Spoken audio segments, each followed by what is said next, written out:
Begin the current Daf Masechta Shabbos Daf Samach. We begin 4 lines down at the top of the Yamid, where the Gemara is in the middle of a discussion from a question, a contradiction that asked from an inference from our Mishnah on a different Mishnah Masechta's Kelim. Asher is co-sponsored by Kalzach and Yecheskel, Torah Anytime, Daf Achaim. Thank you for joining us on Zoom. Some of this we're going to speak about in today's Daf is what we're continuing from the previous Daf regarding a signet ring as it applies to women. Is that a takshid? Because on the one hand it's a ring. Or is it a masik? Because on the other hand, the signet is not a feminine type of an adornment, and therefore it would actually be considered issa d'oraisa to go out with it to Rosh Hashanah on Shabbos.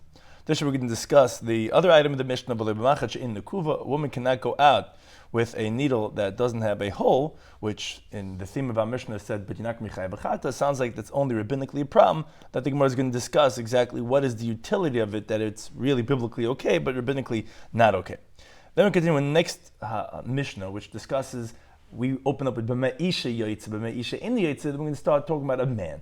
What may a man wear or not wear on Shabbos? And for most of the daf, we're going to be discussing one of the cases, which is a sandal hamasumber, which is one of the cases, which is a hobnailed shoe, with a sandal, which basically has, as we'll see in the daf, exactly how many nails are coming out of it. That is the primary case we're going to discuss that is rabbinically prohibited for a man to go out with on Shabbos. Additionally, something important in terms of concept we can discuss are Yom Tov l'Shabbos eloichel nefesh b'lvad. Yom Tov and Shabbos is the same thing, but the only thing is regarding preparing of food. Additionally, a term we come across many times in this Masechta, kli shemalachta le'isser, which is a vessel that the primary utility of it is for something prohibited on Shabbos.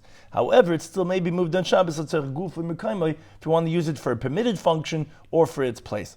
And additionally, the famous concept Yochav Ram Halacha Krabim, where Machlekes is an individual and the many, the halacha generally follows the many. So we begin the current Daf Samach, like we said, 4 lines down at the top of the Yamid. We're in the middle of a discussion from the halacha of the Mishnah. Our Mishnah has said many different items a woman cannot go with on Shabbos. Now, why can you not go out with them? So although biblically they're okay, jewelry is an ornament, is a malbush of a woman. However, we're concerned that what's called dimushalfa machavia lechaverta, and she's going to come to carry a dalamas and shosarab. She might come to take it off shoulder and say, "Wow, look what I got over here," and she's going to forget in the middle of shmoozing and she's going to walk dalaramas. Therefore, he said those things she might take off, she now go out with rabbinically into Rosh Hashanah. One of the cases was if a ring does not have a signet. So that is something, again, it's a tachshid. Really, biblically, it's okay. But that's what we said, it's asan rabbanik because she may remove it to show her friends. Now, the Gemara made an inference of dik in the previous daf. Which as Taisa explains, not really from the dik, because you could make a dik the opposite. It's really a mission later on. But if there is a signet, then she actually would be chayiv, would be issa d'oraisa, she would be chayiv achatas. Why would it be issa d'oraisa? Because that's a masih. That's considered a load. This is not a takshid of a woman. So biblically it's not permitted. It's like just carrying something. Now the problem was, we asked the stira from a Mishnah Masechtas Kelim that said, when it speaks about the adornments, the ornaments of a woman, that it's a kli that's mekabel tumah, it says ben sheyesh lechaisim ben she'eno lechaisim it's mekabel tumah, which means say it's a kli. And the Mishnah they describe it as a takshid of a isha. So you see that this is a takshid of a isha that contradicts the halacha of our Mishnah. So we had one interpretation in the previous daf, which we said that it's a machlekes tanoim. Our Mishnah is like Reb Nechemia, that Mishnah is like Rabbanan. Where in general there's a machlekes how to define and quantify any type of item. Do we go based on its intended purpose, or do we go based on what's called the maimid, what supports it? Our Mishnah is like Reb Nechemia, who says it goes based on the intended purpose, which the signet is not a feminine thing, and therefore it's not considered a takshid for the woman, therefore it's a chiv d'oraisa. Whereas that Mishnah B'sechtes Kim that considered a takshid the isha is going based on the maimid, as we had many different examples regarding a maimid and its intended purpose, with a ladder, with a yoke, and all these different types of examples on the scale.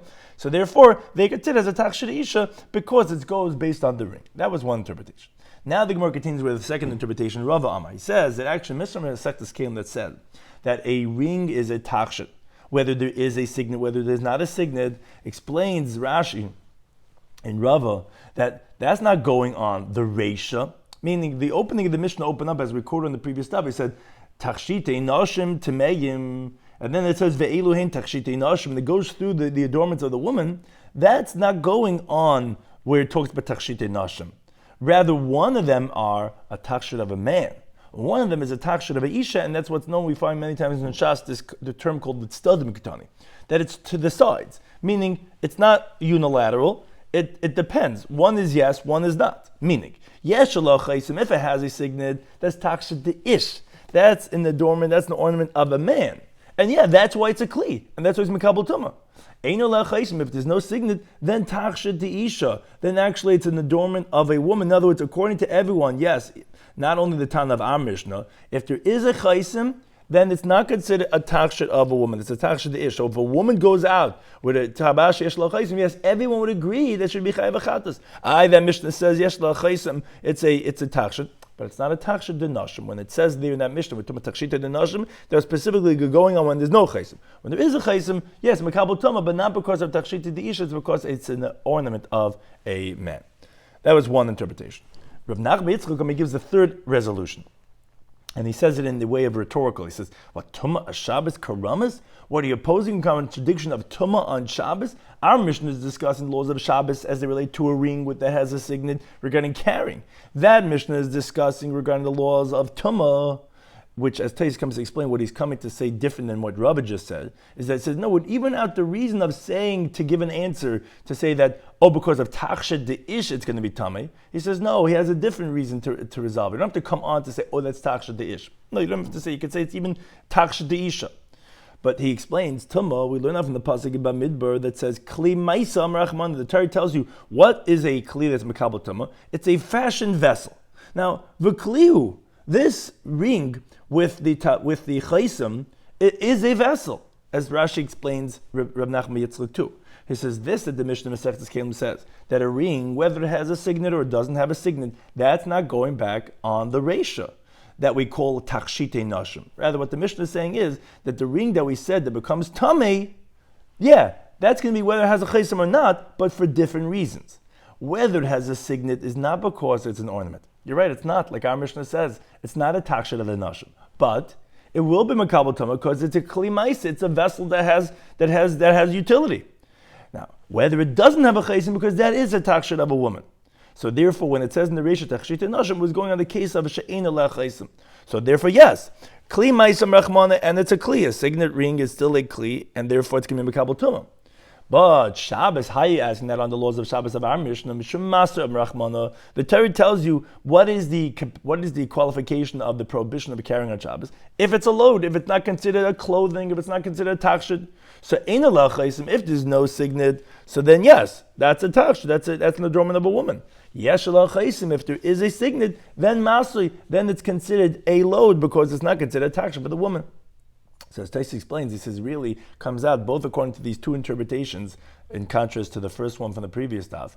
According to Rava and Rav Nachman Yitzchak, both of them explain that our Mishnah could even, this Mishnah Masechtas Kim could even be like Reb Nechemia. And not that it's going to become tummy because of tachshid the isha. You're right, it's not. Rather, it's either because of tachshid of ish, or because it's a kli ma'isa, and both Rava and Rav Nachman Yitzchak are saying what's called tzadnik ketani. Although we opened up, and that was the question we had, what do you mean you're calling it tachshid of a isha? And our Mishnah says clearly that yesh la chayzim, it's not. According to these two interpretations, no, it's not a tachshid of isha. You're right, it's going like the halach of a Mishnah. So it's not a tachshid, so how's it mekabel tumah? Mekabel tumah for a different reason. Either because kli ma'isa, or because it's a tachshid to ish, and therefore that resolves the contradiction. Now we continue. The halach of the Mishnah, we said another item that we said that a woman cannot initially go out with, because we're concerned she's going to take it off and show it off to her friends, but again, biblically it's okay, is not with a needle that doesn't have an eye. Now, says the Gemara, if we're saying that rabbinically it's prohibited, so that implies that it has some use. The Gemara asks, Lamai chazu, what is it fit for? In other words, you tell me you're not chayav achatas, obviously it's not a masa. Because if you're saying you can't go out with it, our Mishnah says regarding all these items, if you go out with it, you're not chayav achatas, which is telling us that Rabbanan must be that it's an ornament, because that's what he's saying in the chayav achatas. What's the ornament for? What's the utility of a needle for a woman that doesn't have an eye? So Rabbi Yisvi says, "Hoil ve'isha igeres basara." Since a woman used it to twirl up, to collect her hair that comes out beyond where she knots her hair. So she wraps, the way Rashi explains it, she wraps her hair around, as you see in the picture, is actually according to the Maskan Gemara, but you see what a woman could do with a needle. And some have like those Chinese, you have the sticks, they take a needle and they take the hair and wrap it around the needle, and then she sticks the needle beneath her hat so that her hair shouldn't be visible. So that's the utility of this needle. It doesn't have a hole. It's using the capacity of tying up collecting her hair together. However, Abai says to Rabbi Yosef, that's the interpretation. I have the question for you.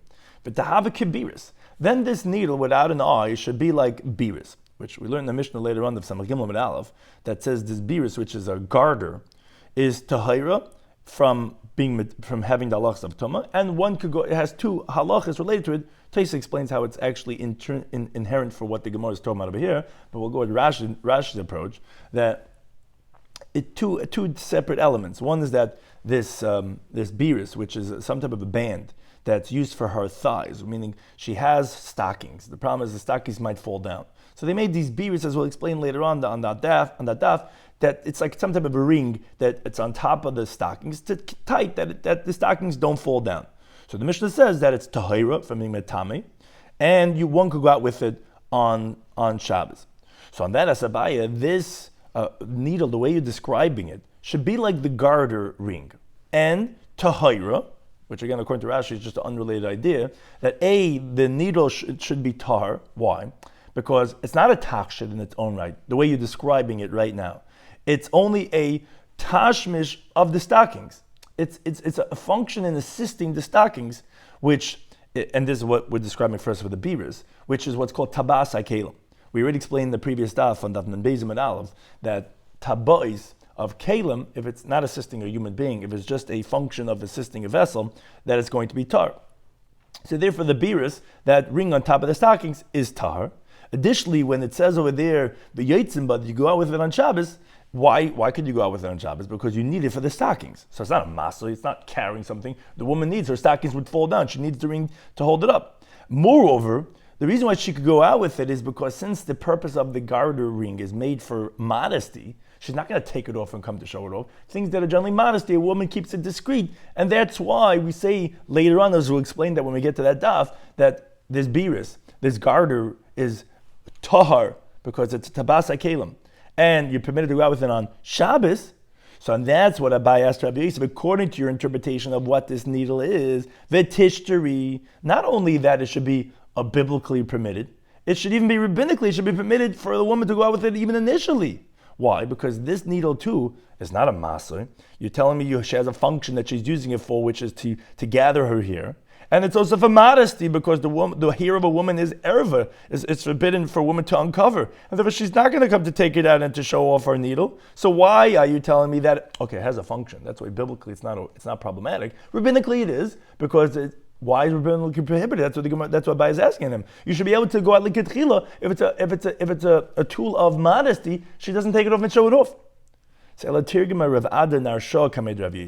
So in front of Rav Yosef, a different Amayra, he offered the following interpretation. He says, you know why it's considered a tachshit?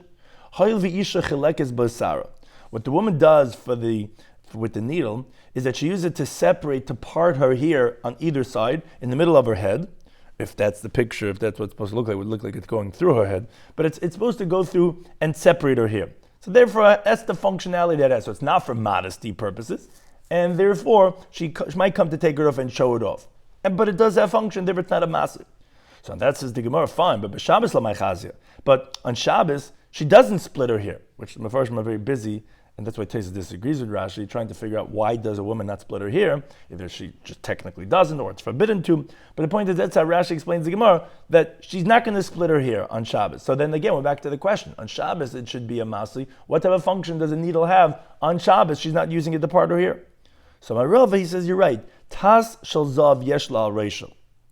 Besides the pointy part, the sharp end of the needle, which yes, during the weekday she uses it to part her hair, which on Shabbos she's not going to do. On the other end, there's a golden plate on her forehead. So as the Gemara explains, Bechel, during the weekday, she uses it to part her hair, which she sticks in the pointy end and she splits her hair that way. But Shabbos, on Shabbos, so she has the pointy part stuck into her hat, and then she has this golden plate on the other end, that maniche keneged padachta, which this picture does not seem to illustrate that, but basically there's like a golden plate here at the end on the forehead, so that's why it's ornamental. You're right, not because of the pointy part, which actually Taisa points out that based on what the Gemara is finally answering, you don't have to tell me that the pointy part is used to split the hair. It's just that the Gemara just wants to tell you the truth. And the truth is that that's what it does. But the primary point that the Gemara is answering finally for the Machat Shein Nekuva, the reason why biblically it's permitted, only rabbinically forbidden, is because, not the pointy part, because you're not splitting your hair on Shabbos. On the other end, on the part of the forehead, there's a golden plate on the edge of that needle, and that is ornamental, and that is the reason why the woman, it's not for tznius purposes, the woman might come to take it out and show it off and carry down Mizrah and Shuz Rabbim. Therefore, it's at the middle stage of all these cases that we said in the Mishnah. Biblically, they're okay. Why they're okay? Because it's a tachshid. It's something that's not a masli. On the other hand, rabbinically, we're saying it's prohibited because she might come to take it off and show it off. So again, it has to be something that qualifies as a tachshid, and you see that in our Gemara's discussion. On the one hand, we're saying certain things should be totally prohibited because it's a masli. On the other hand, we say, wait a second, it should be totally permitted because she's not going to come take it off and show it off. All our case of our Mishnah is somewhere in the middle. It's a tachshid, so it's not a masli. At the same time, because it's a tachshid, we might come to take it off and show it off to our friends, and therefore rabbinically it's prohibited. Now, considering the next Mishnah, the Mishnah now continues with a man. We opened up with Isha Yaitza regarding a woman. Now we talk about a man. Says the Mishnah, Lo Yitzi Ish. A man is not allowed to go out besandal hamasumar, what's called a hobnailed sandal, which it's made out of wood, this sandal, and they would stick in these nails to strengthen the lower part with the upper part, which, according to some, that's the Girsa and Rashi, the wooden part of the sole of the bottom, you stick in nails to attach it tightly with the upper part, which additionally that you have, meaning with the leather on that's on the top of it. And there's two openings in the sandal, which a person could stick his foot in, as we'll see in the Gemara. What's actually the reason why they said rabbinically cannot go out with, and that's actually very much related to the fact that you could stick your foot in on either side. So although you see that there's a strap over here, but you could stick your foot in on either side. Well, that one, a man cannot go out with such a sandal on Shabbos. And additionally, we'll explain on the Daf when we get there the following items. V'loi b'yachid, a man cannot go out with just one sandal. He has to wear two sandals or none. Cannot go out with one. Bizman she'im b'rag lemaka. However, as long as there's no wound on his foot, which actually Rashi brings two interpretations why that is. First, he brings from the Yerushalmi. Says the reason why you cannot go out with one sandal is that people should not suspect and say, hey, wait a second, where's the other sandal? He must be carrying it beneath his cloak, so therefore that's why he can. Or from his teachers, he brings another interpretation, that people might laugh at him. He's going to be embarrassed because they're saying, look at him, he's got one sandal, and then he's going to take that one sandal that he's wearing and he's going to carry it, forgetting that it's Shabbos, because everyone's laughing at him. Why is he wearing one sandal? Now, however, that's what the Mishnah is qualifying. But if there's a wound on his foot, then it's permitted, and the Gemara is going to explain on which foot are you wearing the sandal when you have a wound. Is it on the foot that's wounded, on the foot that's not wounded? The Gemara is going to explain ramifications of that. But again, if there's no wound on any foot, he cannot go out with one sandal. So to v'lei b'tefillin, he's not going with tefillin on Shabbos. The Gemara on Daf Samach Aleph is going to explain why that is. And v'lei b'kameya, he cannot go with an amulet, which is a written thing that is carried for therapeutic reasons. Bizman she'eino min hamumcha, if it's not from a professional. But a amulet that's effective, that's permitted because that's considered a tachshid for a sick person. It's like one of his clothing because it's something that he would wear that's effective for him to go out with. So to v'lei b'shiryan, now with a coat of mail, v'lei b'kazda, now with a helmet, v'lei b'magafayim, now with shin guards, and we'll explain that all in the Gemara, these three terms that are all war-related types of garments.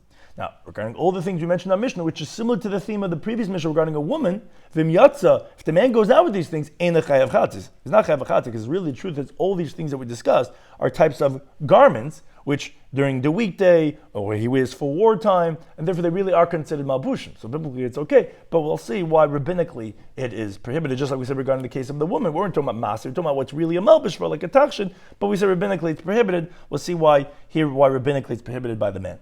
So the Gemara now begins the discussion that takes up the whole daf regarding the first item we mentioned in the Mishnah. Says the Gemara, Sandal HaMesumah my time. What's the reason why this hobnail, this sandal that has nails in it, why is it forbidden to wear that on Shabbos? Sama Shmuley says, I'll explain to you. Shilfei hagezer hayu. It's not the word shalafi. It's shilfei hagezer hayu. These were people like shalaf is like the end. These are people that had escaped from the gzeirus, from the persecution. And because they had this religious persecution on the Jews, and the Jews were hiding in the cave. When they said the following rule: Hanichnes, whoever wants to come into the cave, Yikanis, could come in. Because when someone's coming in, he looks around first to see, to make sure no one's looking. So people could come in. But Vayitze al Yetze, the one who wants to go out cannot go out because there might be the enemy on the outside, and the person who's leaving won't know. And then he's going to come out, they're going to see him, and they're going to understand, well, we're here, and then we're all going to die. So if you want to come in, you can come in, but you can't leave. because you're not going to know if the enemy's outside. Now, what happened was nepach sandela shel achad ben. What happened was that one of their sandals got turned the opposite way, because as we described, there's two openings for the sandal, and you could put on them from either side. Now, but it's recognizable what's the inside and what's the outside, meaning what's the normal way, what's backwards. Problem was, one guy, when he put on the sandals that morning, he put on the other way. So when he was coming in, it looked like that he left because you could see in the ground the shape of the footprint. So Kesavurmim, they thought, Echad Mem Yatza, wait, looks like fresh prints, someone just left. They were afraid that the enemy's going to see the Akshav Boin Alei, and now they're going to come and attack us. So what happened was a sad story. They actually started pushing each other, and they killed each other with their pushing because their sandals were with these nails, like they make for the shoe horses, which are the end is very thick, and they ended up killing from each other. More than the enemy killed them. The panic that got that they said someone so did the enemy sees us, started pushing, and they had these dangerous sandals with them. So therefore, that's what started the Gzera said. That's it. We're not having any more of these sandal hamasumah. There's two other versions that the Gemara brings. Rabbi Shloimy ben Elazar, he says actually, they were sitting in the cave, but that's not what happened. It was they heard a sound from the top of the cave, which actually Taisa says was the sound of a sandal hamasumah. That's why they made this aser, which makes a lot of noise because it has those people have those metal taps, those clinkety clankety clankety. So they had this. The guy was wearing the sandal hamasumah. They thought they heard the noise of the metal hitting the ground. That the enemy's coming. So again, they pushed each other, and they killed each other. More than the enemy killed them, they killed from themselves. A third version, Rabbi Yecheskel, says, but basic Knesset they were sitting actually in shul. They heard a sound from behind the shul. They thought that the enemy is coming to them. They pushed each other, and they killed each other. Even more than the enemy killed them. And that says the Gemara. At that time, the sages said, "Al yetze adam."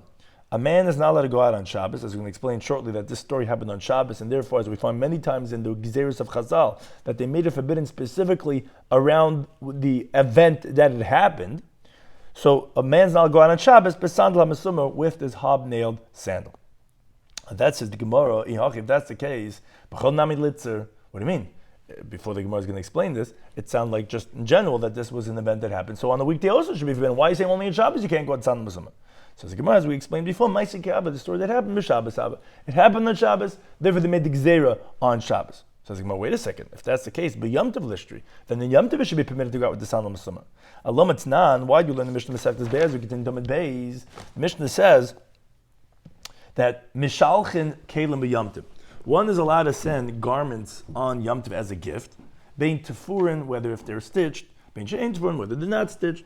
Now, avaloi sandal hamasumah, but you're not allowed to send this sandal hamasumah, v'loi minol she'ein tafa b'Yom Tov, and neither can you send a pair of shoes that's not stitched on Yom Tov, because it has no utility at all.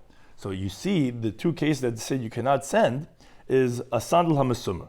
Obviously, it's because you don't wear such sandal on Yom Tov, because that's what the Mishnah describes over there. It says, Kol she'noisen b'Yom Tov, whatever you could use on Yom Tov. Mishalchan is you could send it. From the fact that you're saying you cannot send the sandal hamasumah to another person, obviously it's because it cannot be worn. Why can't it be worn? You just told me it's me'ina ma'ira. Only the way it happened was on Shabbos. So that's why you say weekday you could wear this sandal hamasumah. Then why in Yom Tov can you not wear it? Because that's why you can't send it. Says Gemara, Shabbos my time. Well, what's the reason on Shabbos that we made it forbidden? There's a gathering of people, as we see, since you can't do malacha on Shabbos. So everyone comes to shul, everyone comes to the base of medrash because there's nothing else to do, which is just like that story when there was a gathering of Jews. So B'Yom Tov not making kinufia. So in Yom Tov there's also a gathering of people. You also can't do malacha. So people again they gather together. So when we have a gathering of people, which was like that story with people pushing capacity, so therefore that's the same idea. When we have capacity of people coming together, we have a gathering. We don't want people to be wearing the sandal hamasumah. But then says, what sort of time is tzibur? A public fast. People also gather together. People crying and screaming. There's something challenging in the world going on. People gather to make kinesias. So litzer, that should be forbidden. Says, no, the story how it happened was bekenufya de isura. It was a gathering of a prohibition of doing malacha.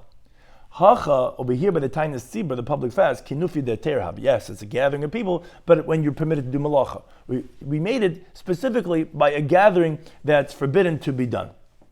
Now the Gemara goes on even further and explains that Vafilu Reb Chanina ben Akiva, even according to Reb Chanina ben Akiva, that he says, and this is brought in Mesechtes Chagiga, Per Krema B'Kodesh, regarding someone who carries the mechatas and the efer chatas. That's the two elements in the purification waters of the paraduma. The paraduma, the red heifer, what happens is they burn the animal and they make ashes and they put it into the water. So regarding those two elements, Rabbi Chanina ben Akiva says that lo yasur, they didn't say it's forbidden in a certain gezerah, elo b'yarden, only if you're transporting in the Jordan River, and ubesvina, and on a boat. Why? Because the Chamais is shy, like the story that happened. Well, what's the story? What happened was that you have to keep these things tahar. One time what happened is that they found an olive size of a dead person stuck in the ground of the boat. And therefore, since it was on the boat, the ashes in the water became tummy. On that, the Rabbanan came along and they made a gezerah. Okay, that's it. You see, we have to be careful. A person is not allowed to transport the purification waters on a boat, and neither on a bridge, and neither on floating it on any water, whether on the Jordan or any other river, because whatever it means to say, when you transport, as long as it's something similar to what happened, we make a gezerah. That Reb Chanina, he disagrees. He says, no, the prohibition was only specifically as it happened, on the Jordan River and on the boat. But on the bridge, let's say across a body of water or other rivers, no. The gezerah was only made exactly as it happened, and therefore it's not going to be forbidden in any other river or any other way of transportation. On that comes the Gemara to explain that even according to his opinion, that generally he says it's only exactly as the gezerah was, not similar like the Rabban does. That's yes, exactly the Jordan and on the boat. On that the Gemara comes to explain that even he would agree to our halacha. Because Hanamidli, when did he say this? That has to be specific. Is let's say the Yarden, the Jordan, the Shanim Shanaharas. It's different than other rivers in its breadth and its width and its depth. It's different. So therefore, it's not the same thing. So there it says no. It's specifically over there where we made the gezerah. Regarding Yom Tov Shabbos, it's essentially the same thing, and therefore he would also agree that since we made the gezerah on Shabbos, we would make it on Yom Tov too. What do you mean it's the same thing? There's none. Like we learn the Mishnah Masechtas Megillah, it's a Mishnah also Masechtas Beya. Ein ben Yom Tov l'Shabbos. There's no difference between the halachas of Yom Tov and Shabbos. The only difference is regarding the preparation of food. And since it's exactly the same thing, therefore, he would agree that it's exactly the same thing. It's like Yarden Vesvina is exactly what Shabbos and Yom Tov is. Now, Tais points out, although actually that Mishnah like Beishamai, but even Basil really agrees to the main concept. It's only from what we call Hayil, Mitaych, that since you're allowed to do Eichel Nefesh, you're allowed to do other things too, but it's still built on that one principle of Eichel Nefesh. So essentially, Yom Tov and Shabbos is the same thing. Now, we continue now regarding different qualifications regarding the Isser of the Sandal HaMesumah. It's a specific, as we're saying, it has to be exactly as it happened. So not only exactly as it happened, which is only on Shabbos, but exactly as it happened is regarding other qualifications about how do we qualify the Sandal HaMesumah. So I'm Rabbi Yehuda Mishmol. It says, Loishan, we didn't learn the prohibition of the Sandal HaMesumah el chazik. Only if the nails are made to strengthen the sole with the upper portion of the sandal. But if, let's say, the nails are there to just make it beautiful, it's a nice style with the nails, then mutter, it's actually going to be permitted. Because like we said, the gezerah only was me'ena ma'ir, exactly as it happened. Now, generally, as we could presume, those nails that they had in the sandal HaMesumah was there to strengthen the sandal. The more nails you have, the more it's firm, it's not going to come out. So therefore, if it's lanai, if it's for beautification, then it's actually not going to be prohibited as the sandal HaMesumah. Says how many nails are still qualified as beauty and not there? Because you can tell if it's just a few, it's obviously just adorning it. It's cosmetic. It's not there as strengthening it. How much would that be? Meaning it would max out at a certain point. Then you'd say already that's lechazik. Rabbi Yehuda says chamish bezeh v'chamish bezeh. 5 nails on this sandal, 5 nails on this sandal. Rabbi Chanina, he says sheva bezeh v'shev bezeh. He says 7 nails on this one and 7 nails on that one. So not only Rabbi Yehuda, who he said that it's 5, he said Rabbi Shimon bar Abba, he says Azbelach, he says I'll explain to you. Lididi, according to me that I say you're allowed to have 5 nails, is shtayim mikan. You have 2 nails on the outer part of the sandal, one at the where the big toe is, and one on the back by the heel, and v'shtayim mikan, and 2 on the inner part of the sole, which is between the legs, and v'achas b'tartzi yosef, and one is going to be by the strap. So according to Rabbi Yehuda, it means to say that you could have 1 here and 1 here, and on the other side 1 here and 1 there, and 1 over here by the straps. So that would make for a total of 5. And he says, Rabbi Chanina, according to Rabbi Chanina, that he says that you could have 7 That's gimel mikan, v'gimel mikan, v'achas b'tartzi yesef. He would hold you allowed to have one at the edge, one in the middle, one at the end, and then 3 again on the other side, and then 1 in the middle. That would be for a total of 7. That's why we hold that's just for beauty, but that wouldn't be enough for strengthening. Strengthening, you have to have much more nails, and only then it's forbidden as the sandal masuma. However, Meisved, the Gemara asks on Rabbi Yochanan from the following brisa. He says you could only have 5. More than that, it's already sandal masuma. But the brisa brings sandal hanoita, a sandal that's leaning. Meaning to say, this happens many times in people's shoes. You see this if you look around. What happens is that the sole is not straight. It's thicker on one side, but it's thinner on the other side. And you see that when the person walks, so that it starts leaning towards the thinner side. So many people go to the shoemaker and they then fill it in. You have to make it that it's even, or else you see a person's backs are hurting because they're not walking straight. So you have to elevate it so that it should be equal to the other side. So on that says the brisa, what you do is oisulei sheva. You can make 7 nails, which again here it's a little bit thicker. I think most people have on the inner side is where it starts rubbing out, and you see how that it's like this circle, like it starts tilting over there. So what they would do is they would put nails, so that would elevate the platform to make it an even walking field. So Divrei Nasser says you can make 7 nails. Rabbi Mater b'Yud Gimel permits 13 nails. So the Gemara wonders. Bishlam Reb Chanina, that Hudam Reb Nasser, Reb Chanina, he said 7, so he's like a Tana. He's like Reb Nasser, said you can put in 7 nails. Rabbi Yochanan says you can only put in 5 nails. Which Tana is he like? One says you can do 7, one says you can do 13. So they're all more than him. Who is he going like that? He says, no, you can only put in 5, and that more it's going to be forbidden. That's a sandal muslim. Says the Gemara, Hudam Reb Narai. It's not difficult. He's like a different Tana, Reb Narai. Tana like learn the Brisa. Reb Narai, he says, hey mutter, 5 nails are permitted. The Sheva Asta, 7 is forbidden. Which the Mefarshim explained why you're talking about 7 when it's even 6. That's because they didn't usually do even numbers. They did in odd numbers. But one thing is, we see that 5 is the max, and therefore that's a Tana that Rabbi Yochanan is like. Now the Gemara continues and says, so what's the halacha? Amalei Eifa. Eifa, who is the name of a sage, who is the son of Reb Rechava of Pumpadisa, he said, L'Rabba Babachana, he says, Atun, you who are Talmidei Rabbi Yochanan, you're the students of Rabbi Yochanan, Savidik Rabbi Yochanan, you have to do like Rabbi Yochanan, that you're only allowed to have 5 nails. Anan, us, now with Reb Chanina, we're going to look at Reb Chanina, which is even 7 nails. Now, related to this halacha, Lamaisa, the Gemara says, Baimani Rav Huna Rav Ashi. Says, Chamishma, what's the halacha? I have a sandal, it has 5 nails. What's the halacha? So Amalei says, a full zayin mutter. Forget about 5. Even 7 would be permitted. So then he says, and Tesmai, what's the halacha if I have 9 nails? He says, what do you mean? Amalei afal ches us. He says, even 8 is forbidden. Which is essentially like Reb Chanina. That's how he was telling you the halacha l'maisa, that 7 is the magic number, that is how much you could have of nails. More than that would be forbidden as a sandal masuma. But up to 7 is just lanoi. Like we say, you have 3 on the outside, 3 on the inside, 1 by where it connects to the strap. That's just for cosmetic purposes. More than that would already be lechazik, and that would be the sandal masuma. Similarly, the Gemara brings that a certain shoemaker asked Rabami, you have a certain trade, you have a certain profession, you have to ask the rabbis to know what's the spiritual element of it, the religious angle. So he says, Tafar mibifnim. Says if let's say this sandals, it might have been a popular item, but you're not wear on Shabbos, so people want to wear these sandals on Shabbos. He says, let's say I put in a leather shoe and I stitch it inside the sandal, and then we stitch it that way. Now, what's the halach?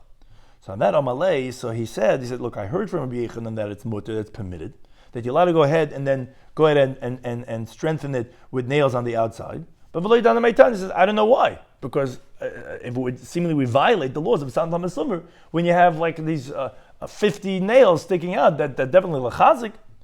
So on that, Rav Ashi says, the master doesn't know why Rabbi Yochanan says it's permitted. It says it's very simple. Once you're stitching a leather piece in the inside of the sandal, havalei minol.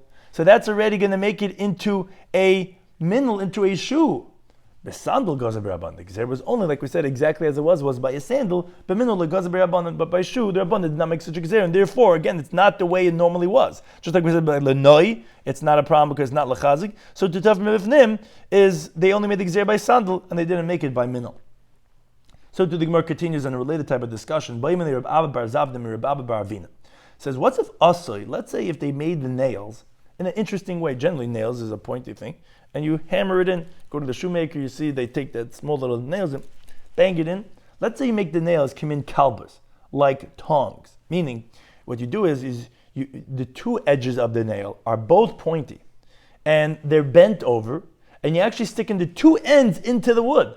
So generally you have a flat end of the nail and you bang that in only straight into the shoe, the sandal. Let's say you take the nail and it's like almost like a staple, that you make the two ends pointy and you bang it in like that. Ma, what's the halacha? So Malay Mutter says permitted, as Rashi explains. Since this is different than all other nails, so it's not exactly as Rabban Medigzer Meinam Eira, where the nails were straight. Here you make it doubled over. That's going to be permitted. And then when I stood to learn Omer B'Yisrael B'Chanina says Asokim in Kalbus. If you make the nails like a kalbus, like a tongue, then Mutter, since these are different. Other Hateim, the Gemara brings Omer of Sheshes. He says Chifahu. If you covered the whole bottom of the bottom of the sandal, Kuloi b'Masmars, all full with nails. The whole bottom, actually that seems to be the picture we were showing all along, that you have the whole bottom of the sandal all covered with nails. And why are you doing that? In Talmudic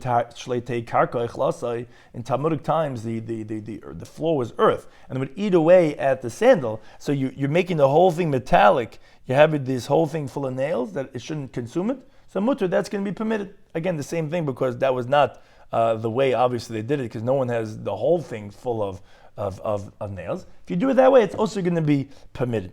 It says, we have the brisa that says like Rav Sheshes all the way at the end of the brisa. But first, the brisa talks about all these halachas. Lo yitze ish, a man's not go out, like we had in the opening halacha of our Mishnah, besandal ha-mesumer, with this hobnailed sandal. Additionally, you can't even use it to go like slippers from one house to another house. Even from one bed to another bed, you're not allowed to wear it. Meaning you would think, okay, you're not allowed to wear it to shul, because in shul is where the oil started knocking each other with these sandals. No, even from house to house, even from bed to bed. Aval, but mitaltel noise. But you're allowed to move it. Now the chiddush in this is although this is what's called a kli shemalachtoi le'isser, although this is a vessel that's primarily used for a prohibited element, that's its primary function is prohibited to be used, which primary is the sandal you should not wear on Shabbos. But since it's a kli shemalachtoi le'isser, and because there are certain things that are what's called muktzah machmas gufa, it's intrinsically usher. It doesn't have a status of a vessel at all. No, this is a kli, but the kli shemach le'isser, so that you're allowed to move litzarech gufoy mekame, so you're allowed to use it lachasas basically, let's say, to cover a vessel, or v'lismach beikar mite, or to support the legs of a bed, because it's being used in the permitted function of a kli shemach le'isser. But Rabbi Shimon Eiser, he says no.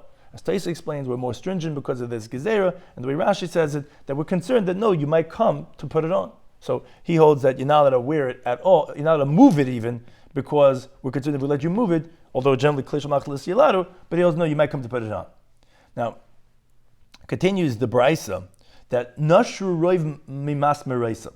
Let's say most of the nails fell out, and v'nishtar by dalarehei, and now you're left with only 4 or 5 nails, which the Gemara is going to explain. It just seems to contradict itself. What's the criterion? Is it most of the nails coming out, or is it 4 or 5 left? The Gemara is going to discuss that. But mutter, then it's permitted. Again, the same idea, says Rashi, since it's not the way it normally was, which you have the nails that you start off with. So again, they only made the gezerah in the ma'ira, so therefore if they all fell out, then it's going to be permitted.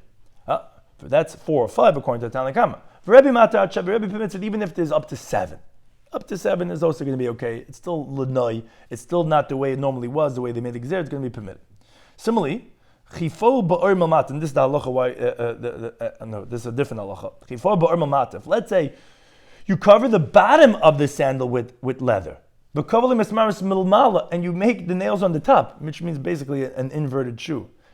Generally, the leather is in the inside, on the top, and you have the nails on the bottom. Here, the person made the leather on the bottom, and they actually made the nails on the top. So mutter, again, is permitted. Again, it's not the way they had it in the times of that story.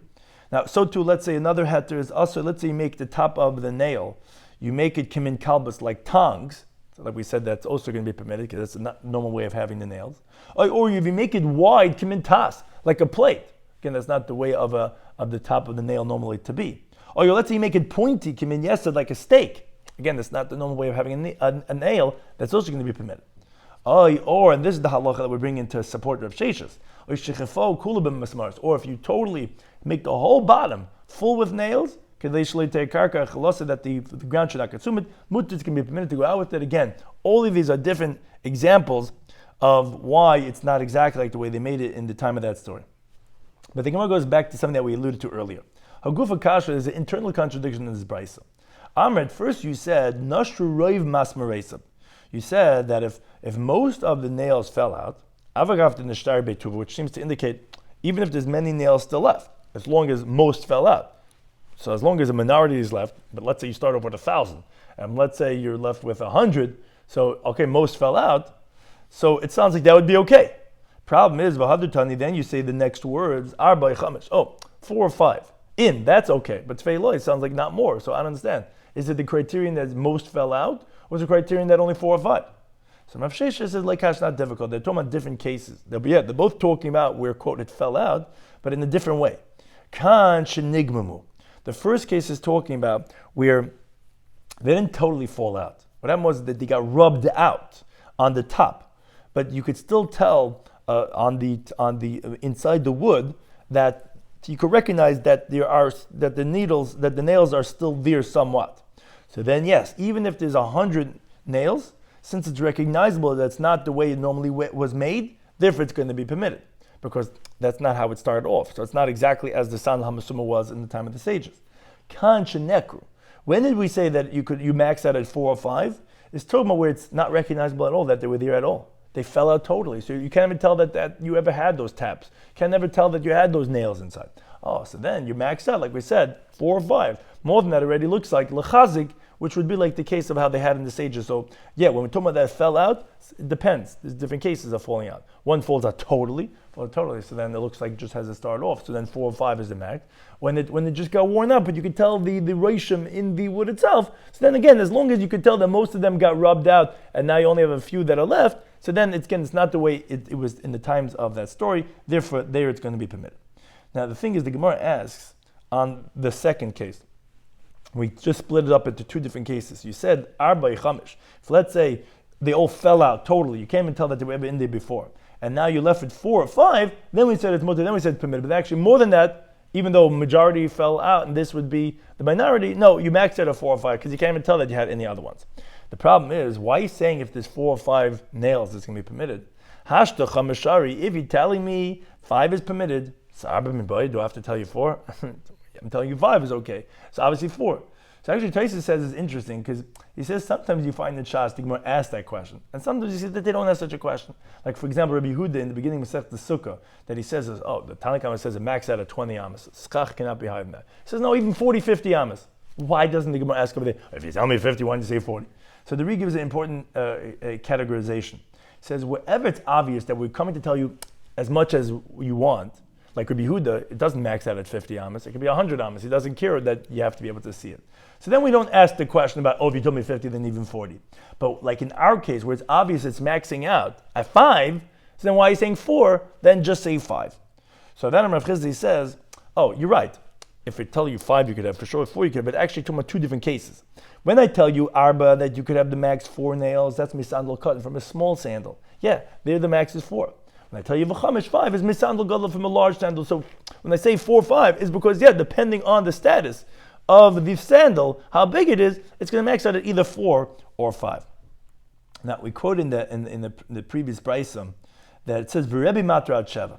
We said when we had this machlekes before the machlekes, we had this last brisa. We said we're supporting Rav Sheshes, so it was a lengthy brisa.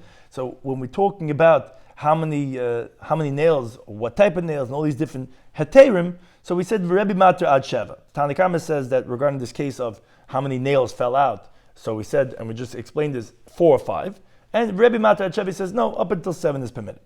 Now the problem is, Vatanyul in the Braisa, which we quoted earlier, that we had actually the 7 was Reb Nassan.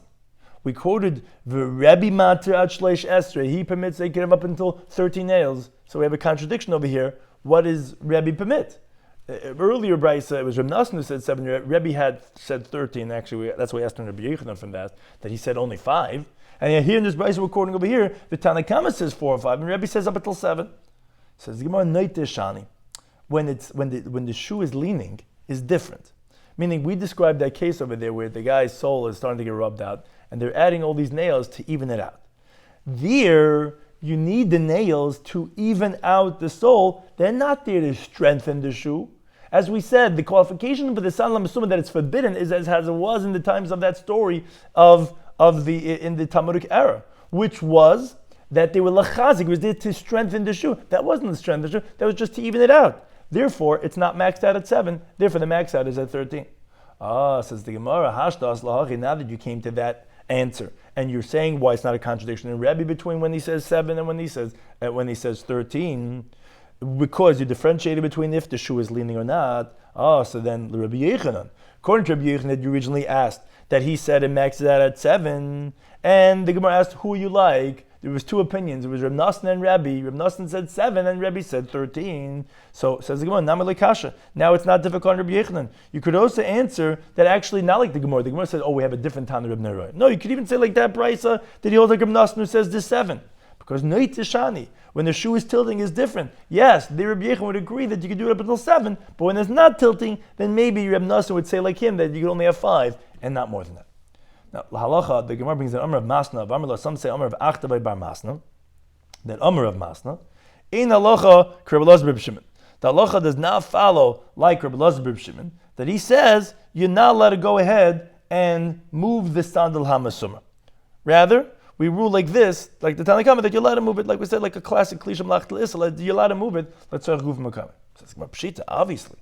We know Yochid v'Rabim Malachik Rabim. When you have a machlekes with a Yochid, an individual Tana, and we have the majority, which are the Chacham, we always rule like the Rab. Why do you have to tell me that halacha is like the Rab?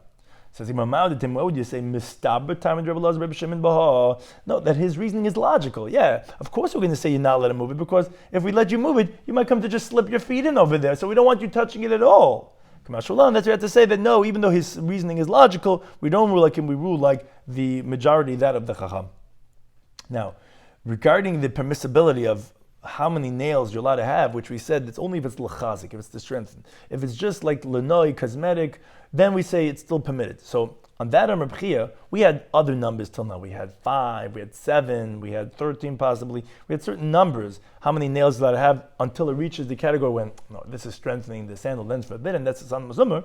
So Amar B'chia, he made the following comment. He says, he loved the relief, not that people would call me, Bavloi Shari Isura. People would give him the derogatory term that they would say he's the Babylonian that permits things that are prohibited, meaning because Reb Chia, although he was in Eretz Yisrael, he originally had come up from Babel, as the Gemara says in Masechta Sukkah, that Reb Chia and his sons came up and they established the law in Eretz Yisrael.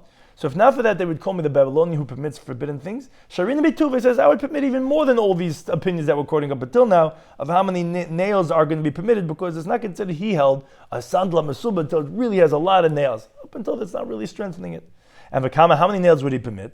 So in Pumbedisa, they said the version was that he said Esen v'arba. He would permit 24 nails.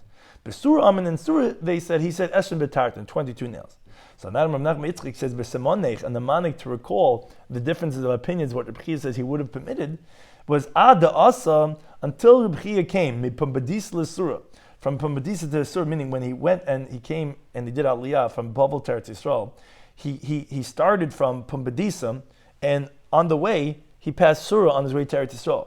So from Pumbedisa to Surah, Chasur Tarti, he lost 2 nails on the road. Meaning, it's like it's saying it like metaphorical, but like it's saying that like, you know, he started off with 24 nails, and on the way he lost 2. Means it's not really what happened, but we're saying like that was the opinion of Pumbedisa, which is earlier in this journey. There they said he permitted 24, and then in Surah they said he only permitted 22. Again, as if he lost 2 of his nails on the way up to Eretz Yisrael. But again, that's what he's saying. He would have permitted so many nails because he held that was only l'nai, and l'chazik would have required more. But again, he didn't, because he didn't want people to say that he's the mater rabbi, and therefore he didn't say such a thing. Some of the things we spoke about in today's daf and Shabbos Daf Samach was a continuation from the previous daf regarding a contradiction. On the one hand, we have the halacha of our Mishnah, which says that if there is a chaysim, it's not a tachshit. And therefore, our Mishnah says, it's actually relying on the next Mishnah, our Mishnah says that if there's no chaysim, not chay v'chatas. If there is a signet, then the woman's going to be chay v'chatas, because obviously it's not a tachshit. Because if it was, then she wouldn't be chay v'chatas teres. Problem is, the Mishnah Masechtas Kelim that says that if there is a chaysim, it's mekabel tumah, because it's obviously a tachshit, because it's considering it from tachshitei nashim. So we have a contradiction. Is it a tachshit or not? So on that we had a resolution from the previous daf that one interpretation said, yes, it's a machlokes tanoim. And our Mishnah was like Reb Nechemia, who says the primary is the chaisim. Now that's obviously not feminine, and therefore that's going to be a masui. And the Mishnah says it's like Rabbanan, that hold you go based on the maimid, which is the tabas. The ring is a takshit for a woman, and therefore biblically that would be permitted. That would be considered qualified as a takshit in nashim. That was one approach. Today's daf we had two more answers. We had Rava that said let's stadim ktani. That you're right. The Mishnah Masechtes Kelim actually agrees to our Mishnah. It says Yeshel Chaisim is going to be considered takshit. That was not going on what we said. When we said takshite nashim, when we opened up that Mishnah over there, we said takshite nashim. It wasn't going on all the cases. Only litstadim. Only for one of the cases. Yeshel Chaisim is going to be mekabel tumah as a takshit of a ish.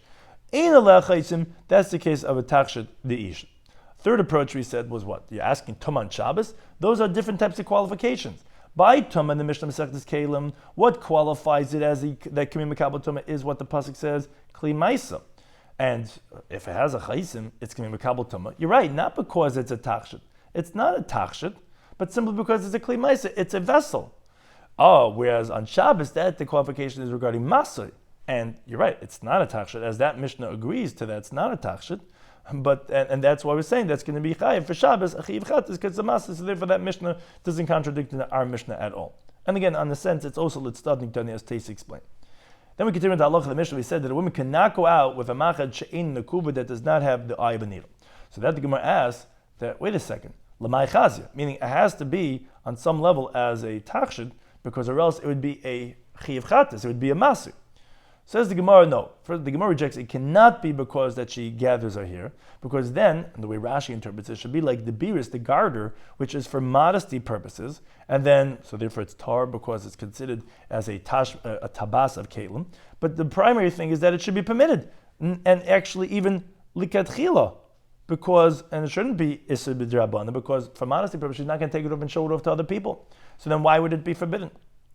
Rather, the Gemara concludes, we're saying that on the weekday, what she does is she splits her hair with it, but most importantly, like Taisa said, is on Shabbos, that there's a golden plate on her forehead, which is a tachshit, so that we're considered Dilma, Shalfa, Machavia, Lechaverta, she might come to take it off, and that's why rabbinically it's prohibited to wear this needle in her hair on Shabbos. Then we went to the new Mishnah, we said, Lo Yitzeh Ish, we started speaking about the laws relating to a man. So we had many different items. We'll explain on the next dafim, but the primary one that we discussed in this daf was the sandal hamesumah. Cannot go out with the hobnailed sandal. Additionally, we said you cannot go out with one sandal if there is no wound on a foot.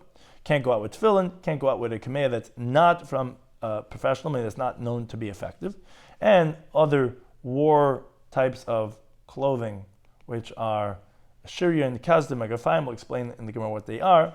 But we said that im yotza, if the man goes out with it, he's not chayv chatzah, because ultimately they are all a takshit or a malbish of the man. It's only rabbinically prohibited, as we'll see. So the first time the Gemara explains in this whole daf, which is san lamasumah. Why is that rabbinically prohibited? So that's a gzeira.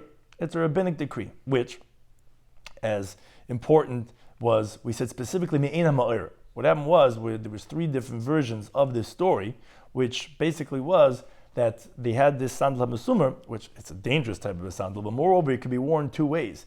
And they were hiding from the enemy, and in the time of Gzeira, and the sandal was turned around, and it looked like the guy who came in looked like he left, and they killed each other more than what the enemies killed. So they said no more wearing of these things. Now, no more wearing of it specifically me'in hama'ira, which as it happened, which was in Shabbos, but during the weekday you could wear it. And similarly, Yom Tov was the same thing, because it also qualifies for kinufia de isura.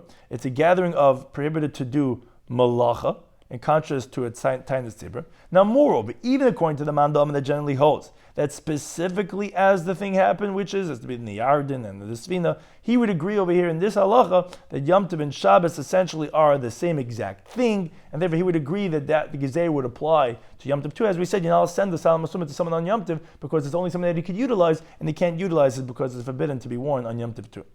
But then we had many different qualifications that would not be Kime'ein Hama'ira. It's not exactly as it was in that story, and therefore would be permitted. One of them was that Leishanu, we didn't learn the Isser only if it's l'chazik. But if it's lanoi, if the nails are just for cosmetic purposes, then it's going to be permitted. Says Gemara, how much is lanoi? So either we had 5, which was Rabbi Yechina, or we had 7, or we had possibly even 13. Ultimately, the Gemara says that maybe that 13 is only when it's noite, when the shoe is tilting. But that was how it was brought down, how many nails you can have on the sandal mesuma. That's not considered that's really strengthening it. It's just for cosmetic, and therefore it would be permitted. Additionally, like we said, other heterim of hoil v'nishtan become like Rashi says, since it wasn't as it originally was, therefore it's going to be permitted. One is if you stitch a minnow of leather inside. So again, it's a minnow, it's not really a sandal. Or if, let's say, you make the nails like a kalbus, like a tongue, which is this way instead of like this way, so then that would be permitted. Or let's say you make very wide, it's very flat, instead of like a nail like this, you make it very flat like that. Or it's very pointy, actually, like a yesed. All those are different than the way they normally are, and therefore they would be permitted. Or let's say you cover the whole bottom with nails. Again, that's not the way it was normally done, and therefore they're all going to be permitted. We had a machlokes if you're allowed to move the sandal mesuma, because on the one hand you're allowed to, because the klisha mlachta le'is you're allowed to move. On the other hand, no, we're concerned if we let you move, you might come to wear it. Additionally, we said that if, let's say, the majority of the nails fall out, even if the majority fell out, yes, then we said it's permitted. That we ended up qualifying. That was specifically shenigmu, if they got rubbed out. But again, you still have the reisham is nicker, so therefore it's permitted even more than 4 or 5. But if, let's say, they totally fell out, then we said permit only 4 or 5. Again, why are you saying 4 or 5? You say 5. 4 is for a small sandal, 5 is for a large one. But then Rebbe said actually you could have zayin, which that brought us to the discussion that it must be noite is different, because we have to resolve the contradiction. Hey, he says 7 over here. Problem is, before we had quoted him as you could have 13. Because that Bryce was talking about that, no, the nails that you have over there was because of noite, was just to, when it's tilting. And there it's being used to even it out, not to be mechazik, you could have even more. So then that we could use it to even resolve Rabbi Yechanan. Because originally we asked Rabbi Yechanan, he said 5. He's not like any one of the Tanaim that we quoted that says either 7 or 13. So he says, originally we said that he's like Reb Neharai. Reb Neharai says 5. And that the Gemara says no. Inami, you could even say he's like Reb Nassan. Why? Reb Nassan says 7. But Noite Shani, Noite is different, and therefore, that's where you could have 7, but if it wasn't L'Noite, then the max would be 5. And then we ended over to Reb Chia, he says he would even permit even 22 or 24, if not that they would call him the Bavloi, the Babylonian, who is Matir Isurim. It's not the exact words, but he permits the prohibited things, and therefore he doesn't say, but he would say that actually that would even be L'Noi, that would be permitted up to that, because L'Chazik he held really has to have a lot of nails. But again, he didn't say that because he didn't want people to say that about himself. Thank you to Anytime for hosting us.